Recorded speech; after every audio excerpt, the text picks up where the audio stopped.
Bismillahirrahmanirrahim. Assalamualaikum warahmatullahi wabarakatuh. Perkenalkan, nama saya Isna dari jurusan Agribisnis Fakultas Pertanian Universitas Haluoleo. Di video kali ini saya akan membahas sejarah perkembangan pertanian. Apakah itu sejarah pertanian? Sejarah pertanian adalah bagian dari sejarah kebudayaan manusia. Pertanian muncul ketika suatu masyarakat mampu untuk menjaga ketersediaan pangan bagi dirinya sendiri. Sebagai bagian dari kebudayaan manusia, pertanian telah membawa revolusi yang besar dalam kehidupan manusia sebelum revolusi industri. Bahkan dapat dikatakan, revolusi pertanian adalah revolusi kebudayaan pertama yang dialami manusia. Zaman Mesopotamia yang merupakan awal perkembangan kebudayaan, merupakan zaman yang turut menentukan sistem pertanian kuno. Perekonomian kota yang pertama berkembang di sana dilandaskan pada teknologi pertanian yang berkiblat pada kuil-kuil, imam, lumbung, dan jutu tulis juru tulis.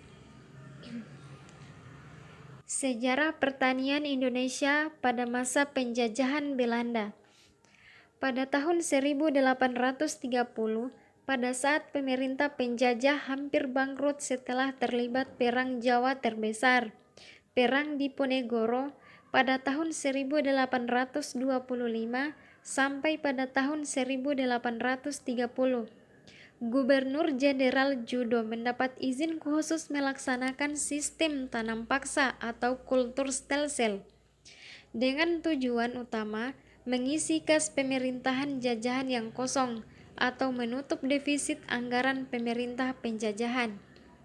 Sistem tanam paksa berangkat dari asumsi bahwa desa-desa di Jawa berutang sewa tanah kepada pemerintah yang biasanya diperhitungkan senilai 40% dari hasil panen utama desa yang bersangkutan. Van den Bosch ingin setiap desa menyisihkan sebagian tanahnya untuk ditanam komoditi ekspor ke Eropa, seperti kopi, tebu, dan nila. Penduduk dipaksa untuk menggunakan sebagian tanah garapan minimal 1/5 luas 20% dan menyisihkan sebagian hari kerja untuk bekerja bagi pemerintah. Selanjutnya, dengan mengikuti tanam paksa, desa akan mampu melunasi utang pajak tanahnya bila pendapatan desa dari penjualan komoditi ekspor itu lebih banyak daripada pajak tanah yang mesti dibayar. Desa itu akan menerima kelebihannya. Jika kurang, desa tersebut mesti membayar kekurangan tadi dari sumber-sumber lain. Sistem tanam paksa diperkenalkan secara perlahan sejak tahun 1830 sampai tahun 1835. Menjelang tahun 1840, sistem ini telah sepenuhnya berjalan di Jawa. Pemerintah kolonial memobilisasi lahan pertanian, kerbau, sapi, dan tenaga kerja yang serba gratis. Komoditas kopi, teh, tembakau, tebu, yang permintaannya di pasar dunia sedang membumbung dibudidayakan. Bagi pemerintah kolonial Hindia Belanda, sistem ini berhasil luar biasa.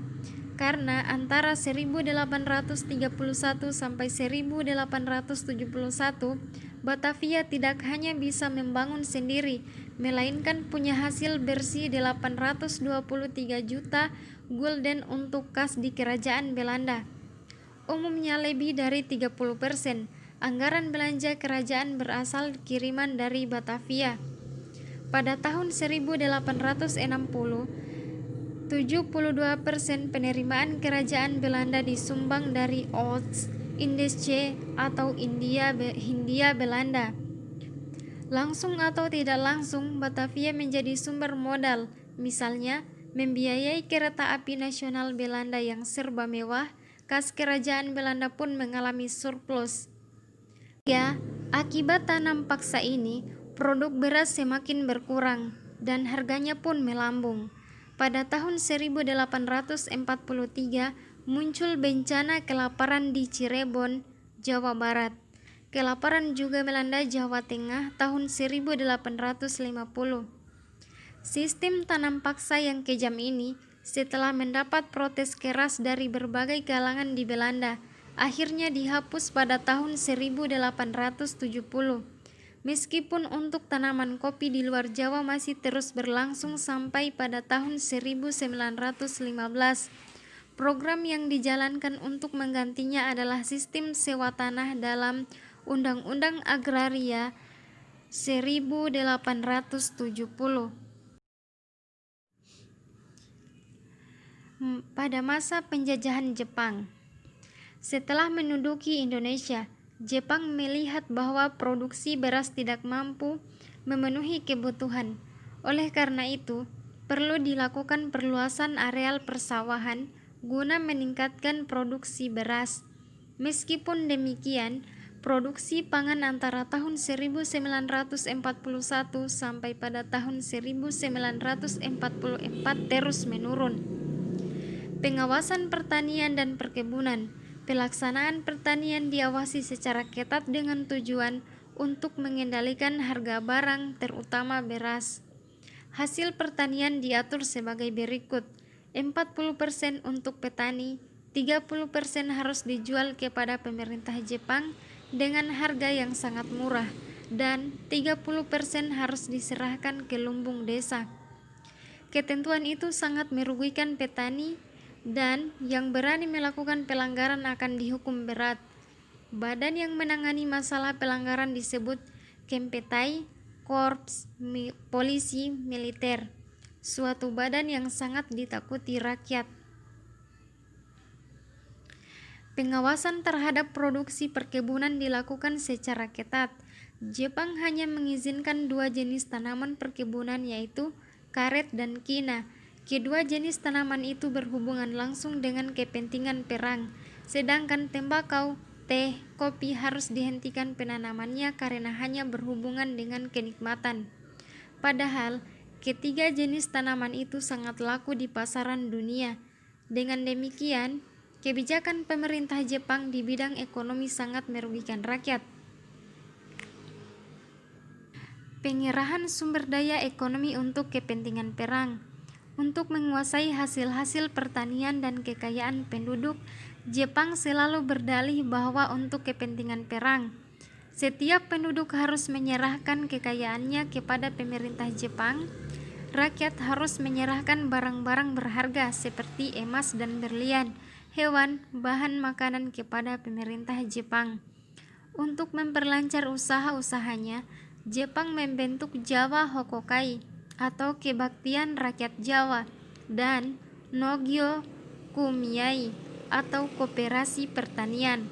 Kebijakan-kebijakan pemerintah Jepang di bidang ekonomi tersebut telah mengakibatkan kehidupan rakyat Indonesia semakin sengsara dan penuh penderitaan. Penderitaan dan kesengsaraan rakyat Indonesia selama pendudukan Jepang lebih buruk apabila dibandingkan dengan penderitaan dan kesengsaraan pada masa penjajahan Belanda. Padahal, Jepang menduduki Indonesia hanya 3,5 tahun, sedangkan Belanda menjajah Indonesia selama 3,5 abad. Pertanian masa kini. Seiring dengan berkembangnya zaman, perkembangan pertanian menjadi semakin maju, seperti terjadinya revolusi hijau yang dimana pengertian revolusi hijau adalah usaha pengembangan teknologi pertanian untuk meningkatkan produksi pangan, mengubah dari pertanian yang tadinya menggunakan teknologi tradisional menjadi pertanian yang menggunakan teknologi lebih maju atau modern. Sekian yang dapat saya sampaikan, lebih dan kurangnya mohon dimaafkan. Wassalamualaikum warahmatullahi wabarakatuh.